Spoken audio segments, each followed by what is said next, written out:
Je suis ravie de vous retrouver pour cette nouvelle vidéo. Aujourd'hui, je voulais vous parler, c'est un roman de Rosamund Pilcher qui s'appelle Équinoxe d'hiver, que j'ai trouvé dans une boîte à livres tout près de chez moi et que j'ai pris parfaitement au hasard, uniquement et attiré par le titre, Solstice d'hiver, alors qu'on devait être autour de l'équinoxe d'automne d'ailleurs, au moment où j'ai pris ce livre dans la boîte. Et je dois vous avouer que donc ce livre est une véritable merveille. Alors je n'ai pas lu, j'allais vous proposer de vous lire la 4e couverture, mais je ne l'ai moi-même pas lu parce que j'aime bien de temps en temps me faire des petites lectures découvertes. Je prends un livre donc, qui m'a inspiré soit par sa couverture, ce qui n'est pas vraiment le cas de celui-là, parce que franchement quand j'ai vu cette image-là, j'ai plus pensé à l'Amérique en fait, je sais pas pourquoi, ça me faisait plus penser à l'Amérique. Dans le cas précis de ce livre, c'est le titre qui m'a vraiment inspiré, c'est la taille, voilà, parce que là aussi il y a quand même quelque chose de très important dans la taille, le volume que représente l'ouvrage. Il y a des livres qui vont m'inspirer par l'image juste. Le titre est quand même toujours très important et de temps en temps, donc comme je vous dis, il m'arrive de ne pas lire la 4e de couverture, comme ça je découvre complètement l'histoire au fil. J'ai aucune attente, vous voyez, si par exemple imaginons que sur la 4e de couverture on me dise que le personnage vient à New York et finalement les événements vont l'amener à quitter New York pour rejoindre, je sais pas, la Polynésie où il doit retrouver, bon bref, vous voyez le truc. Et disons que dès que je vais commencer à lire ce livre, je vais m'attendre à l'événement déclencheur de quitter New York, etc.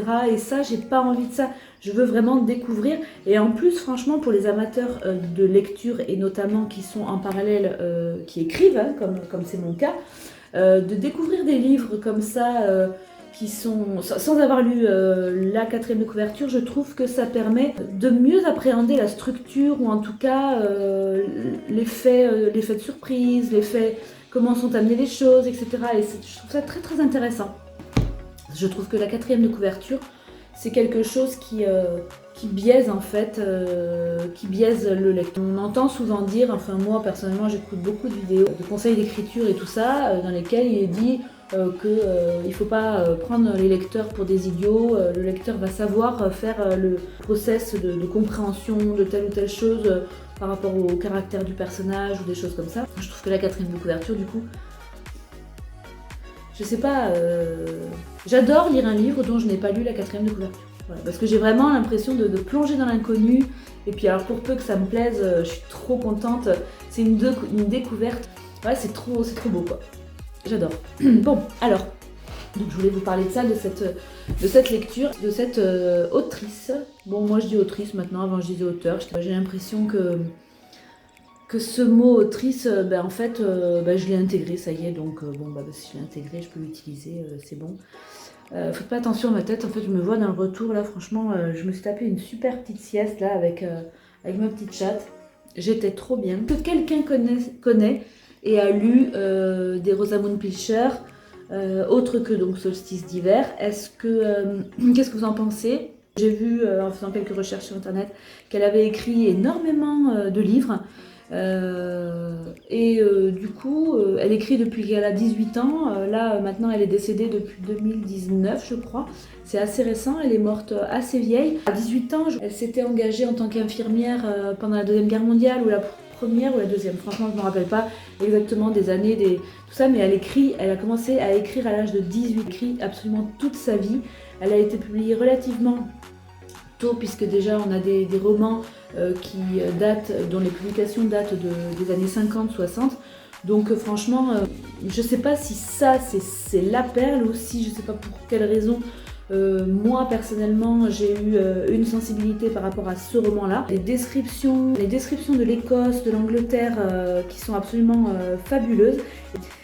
Il y a un phénomène c'est la première fois que ça me le fait en fait pour d'autres livres dont j'avais pas lu la 4e de couverture. Ça me l'avait jamais fait. Là ici pour celle-ci, en fait, j'ai commencé à rentrer dans ce livre. J'étais persuadée, c'est même pas que j'étais persuadée, c'est que j'avais l'impression que me faisait plonger dans un contexte d'une histoire qui se passe dans les années 50. Je voyais ça, ouais, dans les années 50-60 quoi. Je me dis je sais plus quel personnage prend son téléphone portable et je dis mais mais qu'est-ce que c'est? Et puis en fait, à partir de cet élément-là, je me suis rendu compte qu'il y avait plein d'autres éléments temporels en fait qui étaient dans la narration. Et je me suis dit, ah, mais en fait, on est dans les années plutôt contemporaines. Alors, j'arrivais pas trop à situer. En tout cas, il y avait le téléphone portable. Et puis après, j'ai regardé et j'ai vu que ce livre avait été publié en 2003. Donc, je pense que c'est à peu près le début des années 2000. Je me suis fait donc cette réflexion parce que je me suis dit, en fait, c'est marrant, c'est parce qu'en fait, on ne décrit que des endroits qui sont très naturels, très éloignés, on va dire, des grands centres urbains, etc. Et moi-même, je vis une partie de ma vie, on va dire, dans une maison qui est vraiment en pleine qui est vraiment en campagne. Et c'est vrai que du coup, je me suis fait la réflexion quand je suis là-bas finalement et que je suis dans mon jardin là-bas et que mon téléphone portable ne sonne pas. Ben, en fait, c'est vrai qu'on pourrait être... C'est un endroit là-bas qui, à mon avis, dans les années 50 ou 60, était exactement pareil. Sauf que peut-être que les arbres n'étaient pas là ou pas aussi grands, etc. Mais en tout cas, je pense que plus on est loin des villes et moins on peut se situer dans le temps, dans cette temporalité que l'homme a construite. Voilà, donc tout ça pour vous dire que ceci c'est une perle. J'aimerais bien avoir vos retours si vous-même vous avez déjà lu du Rosamunde Pilcher. Si vous avez aimé, si vous n'avez pas aimé, si vous en avez lu d'autres que celui-ci, est-ce que ces autres sont du même style? En fait, on sent vraiment cette bienveillance, les émotions sont très bien retranscrites, il y a beaucoup de sentiments qui sont enfouis au fond des personnages et vraiment on a l'impression de les vivre et de les ressentir. C'est une narration qui est polyvocale, il y a plusieurs voix, c'est-à-dire qu'à chaque chapitre, il y a le nom du personnage. C'est toujours, on va dire, du point de vue de l'un des personnages. Et ça, c'est quelque chose que vraiment j'aime beaucoup. Pour vous parler d'écriture et de là où j'en suis dans mon roman que je viens de commencer, enfin disons que voilà, dont je suis vraiment au début. Excusez-moi, attendez, je vais boire un petit peu parce que...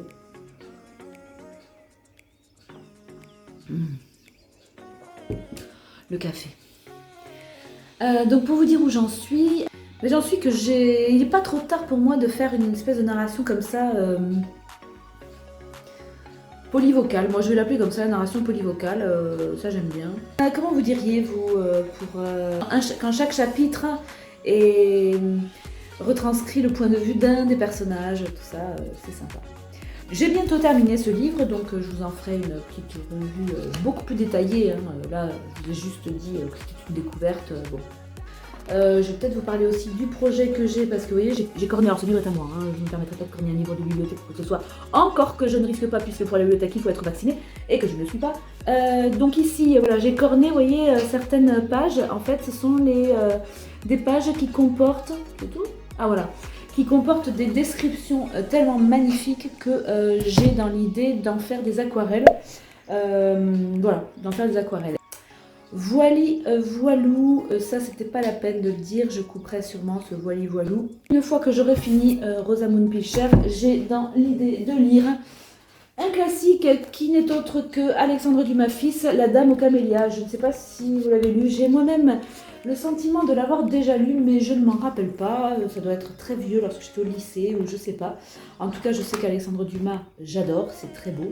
Je l'ai eu aussi dans la même boîte à lettres, ce qui m'a donné envie de relire un peu des classiques. Là, je peux vous lire la 4e de couverture, hein, parce que bon, c'est quand même... C'est un classique, du coup. Alors, Alexandre Dumas fils a vécu le drame de La Dame aux Camélias. L'immortelle Marguerite Gauthier s'appelait Alphonse Plessis. Elle avait été fille de ferme et passait pour une femme du monde.